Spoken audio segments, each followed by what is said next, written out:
오늘 저는 이 말씀을 가지고 외식 신앙을 주의하라, 외식 신앙에 대해서 잠시 말씀을 드리겠습니다. 여러분, 어두울 때에는 그림자가 생기지 않죠? 그림자가 혹시 생기는 거 보셨어요? 예, 빛이 비추어야 비로소 그림자가 생깁니다. 여러분, 빛이 비치면은요, 이 빛이 비친다는 것은 바로 이 하나님의 이 환한 빛같이 비추는 이런 빛을 말합니다. 어둠의 세상이 아니고 하나님이 주관하시는 이런 빛이 비치게 되면 이때에 우리 거룩한 하나님의 빛의 자녀들이 세워지고 또 그림자가 생기듯이 이 땅에는 어두운 사람들, 오늘 말하는 이 바리새인과 서기관 같은 이런 사람들이 그림자처럼 일어난다는 것을 말씀하는 내용이죠. 그리고 어둠의 사람들은 자연히 이 빛의 자녀들을 미워합니다. 왜 그럴까요? 자신들과 같지 않기 때문에 미워하게 되죠. 네. 오늘 본문의 12장 1절부터 읽었는데요. 이 말씀을 이해하기 위해서 바로 그 전장 11장 우리 37절부터 우리 내용을 조금만 점검해 보고 본문 내용을 살펴보도록 하겠습니다. 여러분, 예수님께서 지금 한 바리새인 집에 초청을 해서 이제 갔습니다. 음식을 잡수시기 위해서 초청해서 들어갔는데 거기에서 이 나누어지는 말씀들입니다. 이 바리새인들이 어떻게 됐냐면요, 잡수시기 전에 손을 씻지 아니하셨다. 그런데 그 바리새인들이요, 그것을 이상하게 생각하고 수근수근거리는 겁니다. 그럼 예수님이 손을 안 씻겼다고요? 바리새인들이 수근거리는 모습. 이런 것은요, 주님을 둘러싸서 중심으로 빛과 어둠이 분명히 갈라지고 대립되어 나가는 이런 모습을 그려내고 있습니다. 어둠의 사람들을 대표하는 이 바리새인들이나 서기관들은요, 계속해서 주님을 헐뜯는 얘기를 하는데, 심지어 무슨 얘기를 하냐면 이 사람 몸에 들어있는 귀신을 쫓아냈는데 이 귀신의 왕 바알세불을 힘입어서 너 귀신을 쫓아냈다, 이렇게 얘기를 합니다. 그리고 많은 사람들이 혹시 저 예수님한테 저 사람 귀신 들린 사람 아니야? 이렇게 얘기를 하는 겁니다. 이게 예수님을 얼마나 모독하는 말입니까? 그리고 이제 이렇게 손을 안 씻겼다고 시비를 거는데 이때 예수님이 화가 나셨습니다. 그래서 11장 39절에 보면 이렇게 얘기합니다. 주께서 이르시되 너희 바리새인들은 지금 잔과 대접은 대접의 겉은 깨끗한데 너의 속에는 탐욕과 악독이 가득하다라고 이렇게 말했습니다. 즉 외형적인 모습은 번지르하고 멋있는데 이 안에는 부패하고 썩고 악한 이런 모습이라는 겁니다. 사람은 항상 양면성이 있습니다. 외형적으로 좋으면 내면까지도 좋아야 되는데 하나님 원하시는 게 그러죠. 그런데 이 바리새인들은요, 겉에는 너무 거룩하고 경건하고 예배도 멋있게 잘 드리는 것 같은데 이 안에서는요, 다른 사람들을 갈취해서, 그 약한 사람을 갈취해서 돈을 빼앗기도 하고 그리고 이 안에 들은 심성이 꼬부라져서 선한 것 같은데 이 안에는 악이 가득하다, 그런 말씀을 주고 있습니다. 그리고 이 말씀만 해서 그친 게 아니라요, 계속해서 무슨 말을 하냐면은 화 있을진저 너희 바리새인과 서기관들이요, 이 운양과 박하와 운양과 채소의 11조를 들이되 공의와 하나님에 대한 사랑은 버렸다, 이렇게 말하고, 화 있을진저 바리새인들이요 해당의 높은 자리와 시장에서 문안받는 것을 기뻐하면서도 너희는 별 다른 일은 하지 않는다. 그 다음에 화 있을진저 너희는 평토장한 무덤 같아서 그 일을 받는 사람을 알지 못한다. 그러니까 계속해서 이 예수님은요, 화 있을진저 이 바리새인들아 서기관들아 너희들의 행위는 이렇게 악한데 누구한테 귀신을 쫓아내는 그런 힘이 바알세불의 왕에 있고 손을 씻지 않고 밥 먹었다고 이렇게 책망하느냐, 나는 이런 말을 이렇게 많이 하셨습니다. 화가 나셔서 그렇죠. 그런데 중요한 의미가 있습니다.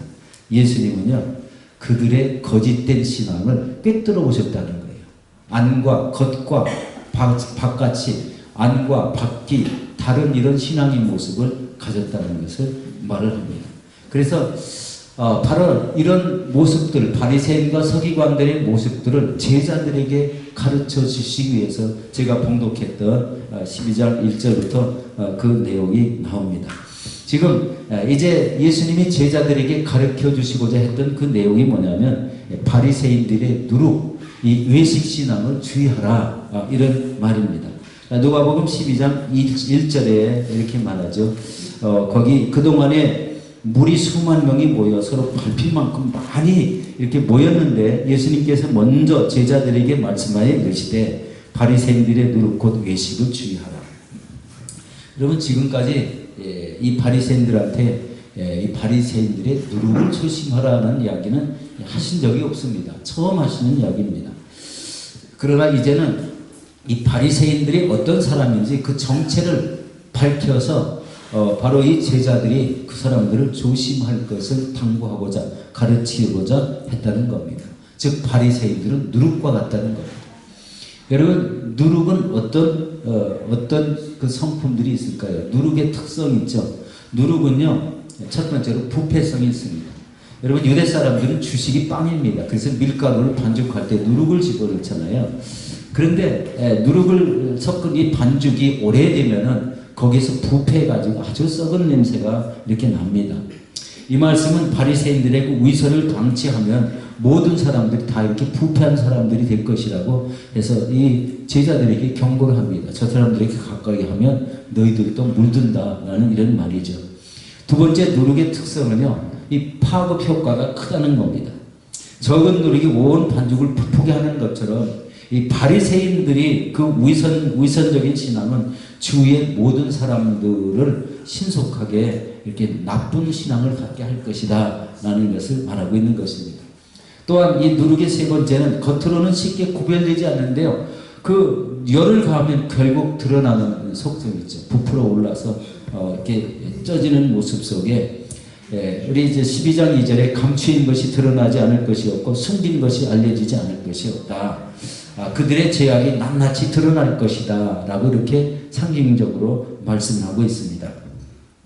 나중에 겉에는 인간이 사는 동안에는 이 안에 포장하고 아주 겉에는 거룩하게 사는데 맨 나중에는 그 사람의 죄악이 드러나는데 바로 심판하시는 예수님이 이 땅에 오실 때는 그때는 그 사람들의 그 죄 때문에 심판을 당하고 그리고 심판은 아주 이 지옥 심판을 당할 것이라는 이 내면적 의미가 있습니다.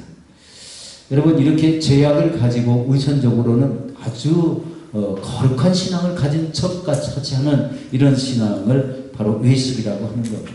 그런데 이 누룩 외식이라고 말씀하셨는데요. 외식이라는 그 헬라어의 이 의미를 보면 참 재밌는 말이 외식입니다. 바로 히포크리시스라는 이런 그 헬라어 원어가 있는데요. 이 말의 뜻은 뭐냐면은 배우가 무대에서 연기하는 그런 의미를 말합니다. 배우가.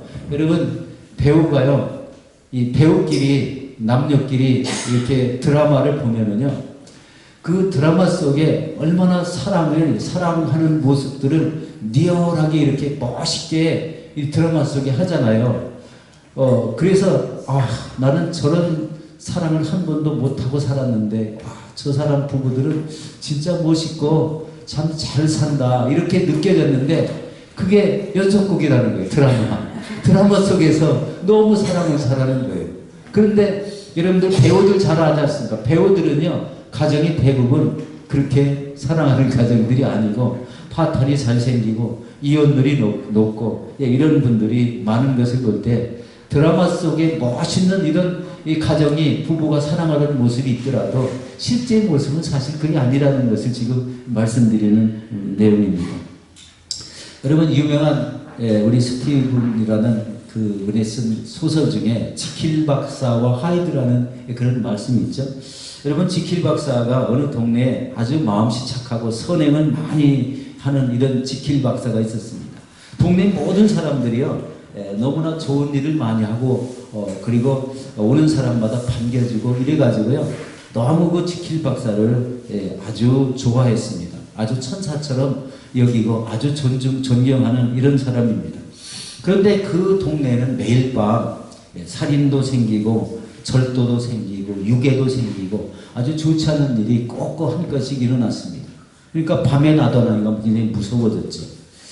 경찰들이 아무리 이 찾으려고 해도요, 제대로 이 범인을 찾지 못했습니다. 그러던 어느 날 마침내 이 범인을 잡을 수 있는 단서가 하나 생겼습니다. 이 유명한 그 동네에 유명한 이 칸이라는 이런 유명한 이런 지체 높은 사람이 지팡이에 맞아서 죽었는데요. 그 지팡이를 내동댕이 치고 그냥 버려가지고 그 지팡이를 이렇게 찾아와서 이 조사를 해봤는데요. 그 지팡이는 이 지킬 박사라는 아주 절친한 친구 이 앤더슨이라는 이런 변호사가 지킬 박사에게 선물로 준 지팡이였습니다. 그러니까 이 지킬 박사가 이 갑자기 밤에는 이런 악마 같은 사람으로 변해서 사람을 죽이고 또 뭐를 훔쳐오고 어린아이를 유괴하는 이런 사람이 됐다. 낮에는 선한 사람, 밤에는 아주 악마 같은 이런 사람으로 살았다는 그 소설 내용입니다. 그래서 마침 경찰이 이제 이 지킬 박사 집에 들어갔잖아요. 그런데 지킬 박사가 그만 그 사실을 다 알고 자살을 했습니다. 그 내용이 이제 우리 소설 내용이 그렇게 우리 전개됩니다. 겉모양은 그럴듯하고 천사같이 꾸며지고 세상에서는 모든 사람들이 존경하는 인물이었는데 밤의 행동은 아주 마귀같이 행동했다. 사람을 죽이고 절도하고 유괴하고 이런 일이 생기니까 무서운 사람들이 되었죠. 결국 이런 모습은 우리 인간이 이 모든 인간들이 다 똑같이 그런 내면적인 이중적인 인간이 있다는 것을 보게 됩니다. 외형적으로 신앙이 너무 멋있습니다. 그런데 그 사람들이 하는 것은 너무나 지저분하고 또 자기들의 유익만 챙기는 그런 신앙을 가지고 있다라는 것을 보게 됩니다. 여러분 이 바리새인 속에 가장 잔인하고 악한 것은 이 지킬 박사 같이 밤에는 악하고 음흉하고 가증한 모습이 그 안에 가득하다. 그러면은 그 사람들의 신앙은 다 거짓이라는 것을 말씀하는 거죠. 그럼 이 바리새인들의 특징은 뭐예요? 하나님을 속이는 겁니다. 하나님의 말씀을 거역하기를 방법듯하는 거예요. 자기는 지키지 않고 다른 서민들에게는 이러이러한 하나님의 말씀을 지키세요라고 엄숙하게 이렇게 딱 얘기해놓고 본인은 하나님의 말씀을 다 업신여기고 지키지 않는 이런 사람들. 그래서 이들은 성령을 모독하는 이런 자들이고 마지막 때에 용서받을 수 없는 이런 사람이 된다는 것을 보게 됩니다. 여러분 성령을 받은 사람들은요, 여러분 예수 그리스도를 내 마음에 모셔드릴 때 믿을 때 이 안에 성령님이 내주하신다고 되어 있습니다. 이 안에 성령이 계십니다. 그럼 성령을 모시고 사는 사람들은 좋은 것을 보고 다녀야 됩니다. 나쁜 사람들 무리에 끼어들면 반드시 누름과 같은 이런 물드는 이런 사건이 생기기 때문에 우리 좋은 친구들, 믿음의 좋은 사람들을 함께 사귀는 것이 좋습니다. 그래야만이 자연히 행동이 아름답고 그리고 하는 언행이 거룩해집니다. 근데 만약에 이 자신의 믿음은 아랑곳하지 않고 좀 나쁜 이런 친구들을 사귄다면 어떻게 되겠죠? 얼마 안 가서 그 믿음은 다 없어지고 그 상대방의 그 악한 모습들을 닮아서 믿음의 사람이 아닌 이런 세상 사람으로 변할 수 있다는 것을 보게 됩니다. 여러분 신앙생활을 바로 하려면 그래서 사람을 잘 사귀어야 됩니다. 사람을 바로 볼 줄 알아야 됩니다. 무엇을 봐야 될까요? 그 사람이 영적인 사람인가 육적인 사람인가를 봐야 되고 신앙의 열매들이 뚜렷하게 나타나고 있는가를 봐야 되고 그리고 그가 추구하는 것이 무엇인가 거룩한 삶을 추구하는가 아니면 세상의 욕심을 채우는 이런 삶을 추구하는가를 잘 살펴보고 그 친구를 사귀어야 된다는 말씀입니다. 그래서 신앙에 도움이 되는 이런 우리 사람을 사귈 때에 우리 연약한 신앙이 오히려 더 경건해지고 그리고 하나님이 기뻐하시는 이런 신앙을 가질 수 있다는 겁니다. 우리 지난주에 여기서 함께 예배드리던 저희 교회 우리 한 집사님이 갑자기 소천하셨어요. 주무시다가 낮에 오후 3시부터 6시까지 그 사이에 주무시다가 이 심장이 그냥 멎었죠. 그래서 어느 분은 참 복되다고 이렇게 말씀하시는 분도 있는데 84살입니다. 여기를 꼭 나오셔서 저 뒤에 앉으셨어요. 항상. 저희 교회 예배 모든 예배마다 다 참석하시는 분이에요. 그 가정을 보면은 도저히 믿음을 지킬 수가 없는 가정인데 이 집사님은 우리 84신데 직분이 아직 집사님이세요. 그리고 이 가정은 본인이 혼자 믿음을 지키려고 이렇게 새벽 예배를 한 번도 안 빠지시고 나오고, 그리고 우리 교회에서 예배 드리는 모든 예배마다 한 번도 빠진 적이 없습니다. 그리고 성가대에서 그 일부 성가대는 7시에 서는데 새벽에 나와야 일부 성가대를 할 수 있어요. 일부 성가대를 하시면서 그렇게 기쁘게 이렇게 사셨습니다. 가끔 그 연세 드신 그 집사님이 헌금 특성도 하세요. 그냥 오른손을 이렇게 드시고 괴로울 때 주님의 얼굴 보라, 이 찬양을 굉장히 많이 하셨어요. 그래서 성가대들이 그 하관 예배 드릴 때 바로 이 찬양을 그 하관 예배 마지막에 불러드렸죠. 제가 뭐를 말씀드리려고 하냐면요, 우리 이제 하늘나라에 가까이 가시게 되는 연령이 됐을 때 하나님과 친근해야 됩니다. 하나님의 소망이 있어야 됩니다. 심장마비로 갑자기 돌아가실 줄 어떻게 알았겠습니까? 그분은 우리 한국에서 유명 대학을 나오시고 체육과를 졸업하시고 전국체전에서 투포한 선수 4번을 우승한 금메달리스트라고 합니다. 그리고 이 체격이 굉장히 크시고 아주 목소리도 걸걸하시고 항상 뭐를 끌고 다니시고 이랬습니다. 이분이 노년에 이렇게 전에는 우리 신앙을 갖지 않다가 믿음 생활한 지는 몇 년 그렇게 오래 깊지는 않습니다. 그러나 그 마지막 부분에 하나님을 영접하고 그렇게 뜨거운 신앙을 가져서 하나님께로 갔었습니다. 바로 이 외형적인 신앙이 중요한 것이 아니라 이 내면적인 신앙이 더 중요하고, 하나님과 늘 교통하고 하나님과 자기의 신앙을 표현하는 이런 찬양대로 서셨고, 이런 좋은 신앙을 가졌던 분입니다. 여러분, 우리가 마지막까지 해야 될 일은 우리 누구를 두려워해야 되는가, 이 말씀만 마치고 이제 마치도록 하겠습니다. 여러분, 우리가 두려워할 자가 있습니다. 오늘 5절에 12장 5절 말씀이 이렇게 나옵니다. 마땅히 두려워할 자를 내가 너에게 버리니 곧 죽인 후에 또한 지옥에 던져놓는 권세 있는 그를 두려워하라. 내가 참으로 너에게 이르노니 그를 두려워하라. 사실 이게 예수님 본인의 말씀이거든요. 예수님 본인이 심판주로 오시게 되면 지옥 판결을 내고 천국 판결을 낼 뿐인데 지금 그 사람을 두려워하라. 그렇게 표현하고 있습니다. 바리새인들은 당시에 권력자였습니다. 이 종교 지도자는 그때 당시에 정치도 참여했고 군사까지 일으켜서 나라를 방비하고 그랬습니다. 그러니까 이런 권력자들 앞에서 우리 제자들이 잘못 보이면 우리 신앙생활을 잘 못할 수도 있는 그런 위치에 있었는데, 바로 이 예수님께서 하신 말씀이 저런 사람들은 두려워하지 말라. 오히려 하나님을 두려워하라라고 이렇게 말씀합니다. 우리 믿음의 사람들은 인간을 두려워하는 것이 아니라 하나님의 하신 말씀을 지키지 않고 죄를 질까봐 두려워하라. 하나님을 두려워하라는 이런 말씀입니다. 그리고 이어서 커다란 이런 의도를 주시는데, 무슨 의도냐면은 이 참새 5마리 이야기를 합니다. 우리 참새 5마리가 두 아사리온에 팔리는 것이 아니냐. 그러나 하나님 앞에서는 그 하나도 잊어버리는 바 되지 아니한다. 너에게는 심지어 머리털까지도 다 세신 바 되었다. 라고 말합니다. 우리 성경 병행 구절인 마태복음 10장 29절에 보면요, 참새 2마리를 한 아사리온에 팔렸다고 합니다. 그런데 여기는 어쨌나 누가복음에는요, 참새 5마리를 다 2아사리온에 팔렸다고 했어요. 그러면 뭐가 좀 안 맞죠? 근데 내용을 잘 보면은요, 4마리가 2아사리온에 팔려야 되는데 1마리는 덤으로 더 줬다는 거지 않습니까?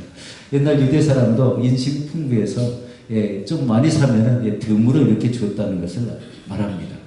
그런데 하나님께서는, 예수님은 이렇게 그 1마리, 덤으로 준 그 한 마리를 지적해서 얘기했다는 거예요. 참새 그 한 마리도 다 알고 계시는데 하나님께서는 너희를 얼마나 사랑하고 계시는 줄 아느냐. 이 제자들에게 예수님이 위로를 주는 겁니다. 너희들의 머리털까지도 다 세신받은 같이 세밀하게 하나님이 너희들을 사랑하고 있다라는 그런 위로를 주시는 말씀입니다. 이 말씀은요, 우리 신앙생활을 하다가 우리가 이렇게 여러 가지 삶에 부딪히는 일들이 많잖아요. 매주알 고주알 뭐 이렇게 말씀하시는데 그런 이야기를 다 기도하면서 하나님과 교통하는 이런 삶을 의미합니다. 기도하는 삶. 하나님 이럴 때는 어떻게 해야 되죠? 우리 애가 또 자꾸 빗나갑니다. 우리 손주들이 빗나가고 있습니다. 이런 이야기들을 그냥 자신들만 하는 게 아니라 하나님 앞에서 기도로 그렇게 기도하며 살아가는 그런 모습도 여기에 비춰지고 있다는 겁니다. 그래서 세상 사람들은 두려워할 대상이 아니다. 오직 하나님을 두려워하는 이런 삶을 살아야 된다는 말씀입니다. 여러분, 하나님은 저와 여러분들을 안고 일어서는 것, 이 땅에 슬픈 일, 기쁜 일, 그 다음에 가정 속에 일어나는 모든 일들을 다 알고 계십니다. 왜 그런지 아십니까? 이 안에 인간을 지으실 때 영을 지어 놓으셨기 때문에요. 이 속에 계신 하나님이 그 안에서 감정으로 느끼고 슬퍼하고 좋아하고 기뻐하고 이런 모든 일들을 다 하신다는 거예요. 그래서 우리 하나님 앞에 서면은요, 그 사람에 대해서 알지 못하시는 것이 하나도 없습니다. 어릴 때 태어나서부터 우리 연세가 많으셔서 지금 오시는 그 시간까지 몇 년도 몇 월 며칠 언제 무슨 일이 일어났다는 것을 다 아십니다. 그러니까 하나님을 의지하는 이런 사람들은 하나님에 대해서 더 기뻐하고 주님을 따라가는 하나님만 의지하는 귀한 삶을 살아갈 때 그 인생을 하나님이 책임져 주셔서 우리 천국으로 결국 인도해 주신다는 그런 사실을 깨닫게 됩니다. 우리 사랑하시는 우리 어르신들 여러분, 우리 연륜이 깊어질수록 내면의 위선적인 것은 다 뽑아내고 진실되고 거룩한 참된 믿음을 간직하시기 바랍니다. 그러면은 하나님이 부르실 때 그냥 기쁨으로 우리 천국에 가시면은 됩니다. 하나님은 그런 모습을 기대하고 계십니다. 그러므로 하나님의 말씀을 기뻐 지키고 행하시는 이런 모습 속에 하나님의 그 사랑의 성품, 선한 성품, 그리고 이 땅에서 다른 사람들을 돌보고 선한 일을 하고 이웃의 어려운 사람들을 우리 함께 위로하며 살아가는 그런 모습 속에 하나님의 영광이 가득한 저와 여러분들이 되시기를 예수 이름으로 축원합니다.